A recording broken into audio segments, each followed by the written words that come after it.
Baik, bismillahirrahmanirrahim. Assalamualaikum warahmatullahi wabarakatuh. Perkenalkan, nama saya Tandira Haji dari kelompok 9. Di sini saya akan menjelaskan tentang strategi sebelum dan sesudah pada pemecahan masalah. Sebelumnya kita bahas dulu apa itu sih pemecahan masalah. Menurut Widya Stuti dan Airanda, menyatakan bahwa kemampuan pemecahan masalah adalah keterampilan dasar yang esensial bagi peserta didik untuk membantu mereka menangani, menyelesaikan masalah matematika serta mengoperasikan dalam kehidupan sehari-hari. Nah, ada beberapa langkah-langkah pemecahan masalah matematika, diantaranya adalah memahami masalah, membuat rencana penyelesaian, menyelesaikan rencana penyelesaian, dan memeriksa kembali. Kemudian ada strategi sebelum dan sesudah. Strategi pemecahan masalah dengan menggunakan teori konsep sebelum dan sesudah merupakan salah satu dari strategi pemecahan masalah matematika yang penyelesaiannya memperhatikan hal-hal sebelum kejadian. Dan setelah kejadian, kadang-kadang dalam beberapa masalah bisa menggunakan lebih dari satu cara. Baik teman-teman, sekarang kita akan lanjut kepada contoh soal. Di sini terdapat satu soal, yaitu Akila mempunyai pita yang panjangnya 8 kali pita Heri. Setelah Akila memberikan 80 cm pitanya kepada Heri, ia mempunyai pita yang panjangnya 4 kali panjang pita Heri. Berapakah panjang pita keduanya sekarang? Nah, langsung kita lanjut kepada langkah yang pertama, yaitu memahami masalah. Di sini terdapat diketahui pita Akila 8 kali pita Heri. Akila memberikan 80 cm pita kepada Heri, sehingga pita Akila menjadi 4 kali pita Heri. Yang ditanyakan, berapa panjang pita Akila dan Heri sekarang? Langkah kedua yaitu penyelesaian menggunakan strategi konsep sebelum dan sesudah. Lalu langkah ketiganya yaitu menyelesaikan masalah.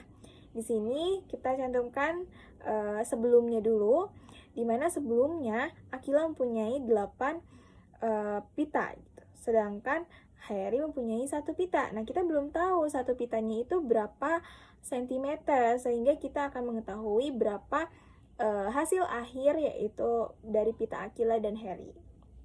Nah, sesudahnya di sini ada kalimat sesudah. Yang sesudahnya di sini terdapat beberapa tabel atau kotak. Di kotak ini ada yang kotak kosong dan ada yang 80 cm. Di sini diketahui karena kita sudah mengetahui 80 cm-nya akan diberikan kepada Heri. Lalu di sini dicantumkan sebanyak 4 kali pita Heri. Di sini berarti karena pita Heri sudah mempunyai 2, yang 01 dan yang 80 cm, maka kita menggambarkan ini 4 kali pita Heri. Jadi satu itu satu pasang itu yang kosong dengan 80 cm, 1, 2, 3, 4, dan yang terakhir itu yang 80 cm yang diberikan kepada Heri. Jadi di sini ada 9 kotak ya. Nah, berarti sudah jelas ya di sini ada 4 pasang 4 kali lebih banyak dari Heri. Nah, di sini Heri disebutkan ada 1 kotak kosong yang kita belum tahu berapa sentimeternya dan ada 80 cm. Nah, perhatikan gambar di atas itu diperoleh 4 unit sama dengan 80 kali 5 sama dengan 400, di mana 5 ini kita lihat di yang Akila itu ada 80 cm-nya itu ada 5. 1, 2, 3, 4, 5. Nah, jadi 4 unit sama dengan 80 kali 5, yaitu 400. Dan 1 unit sama dengan 400 itu dibagi menjadi 4 unit gitu. Jadi totalnya 100. Dan hasil akhirnya, karena Akila awalnya mempunyai 8 unit dan Heri mempunyai 1 unit, jadi 9. 8 tambah 1, 9. Jadi 9 unit ini sama dengan 100 dikali 9. 100 ini tadi dari hasil dari 1 unit.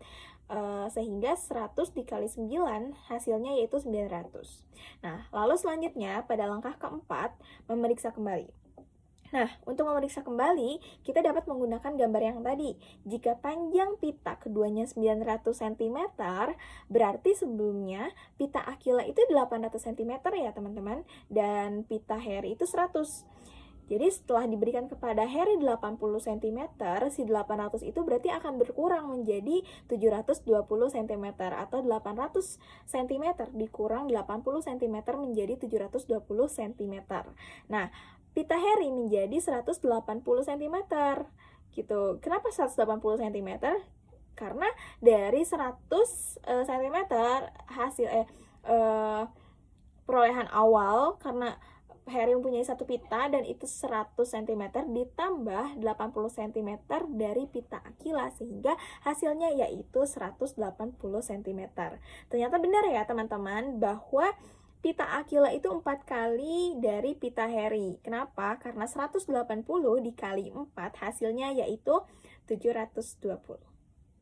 Baik, yang selanjutnya yaitu contoh soal kedua. Nah, di sini kita bisa lihat uang Siska 2 kali uang Wapik. Setelah Siska membelanjakan uangnya 70% dan Wapik membelanjakan uangnya 130.000, sisa uang mereka sama.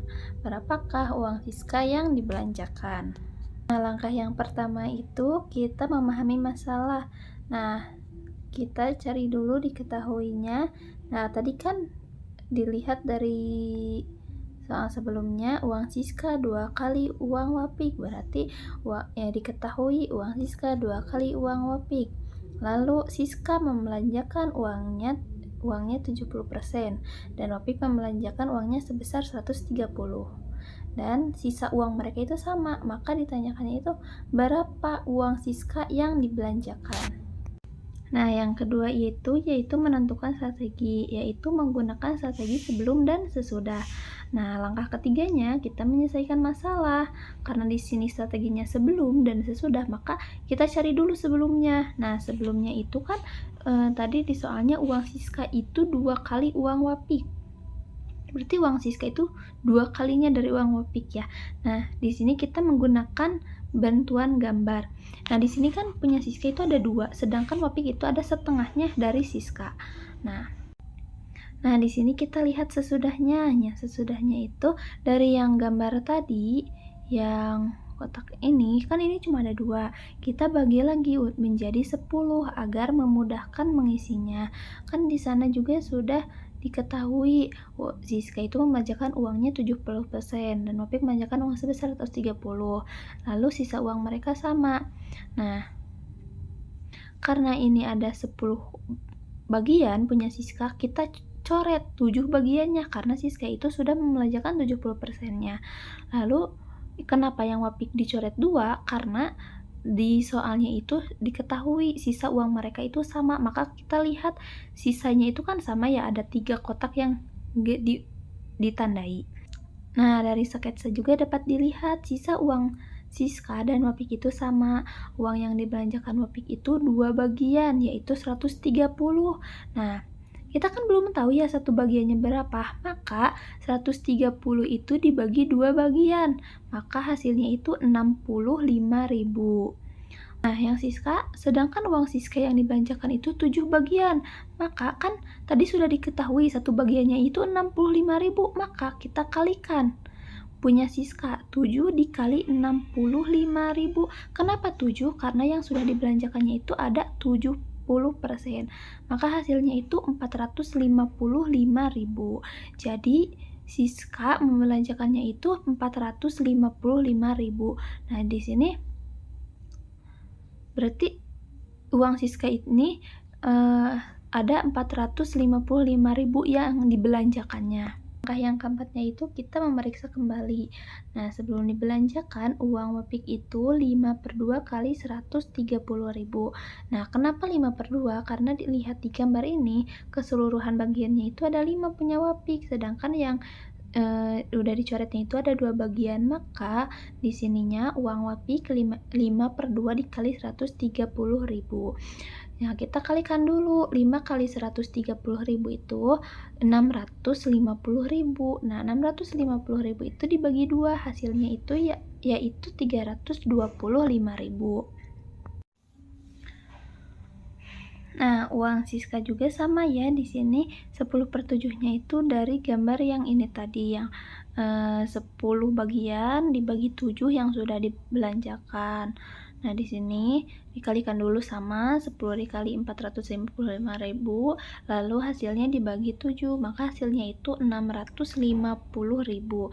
Nah, ternyata benar sebelumnya uang Siska itu 2 kali uang Wapik, karena 650.000 dibagi 2 itu hasilnya 325.000. Lalu selanjutnya ayo latihan soal. Nah, di sini kalian kerjakan soal nomor 1, yaitu uang Nisa 2 kali uang Rara. Setelah Nisa membelanjakan uangnya 80% dan Rara membelanjakan uangnya sebesar 150.000, sisa uang mereka menjadi sama. Berapa uang Nisa yang dibelanjakan? Nah, ini soalnya sama yang tadi yang udah saya jelaskan. Nah, ini juga dikerjakan, nanti dikumpulkan. Terima kasih.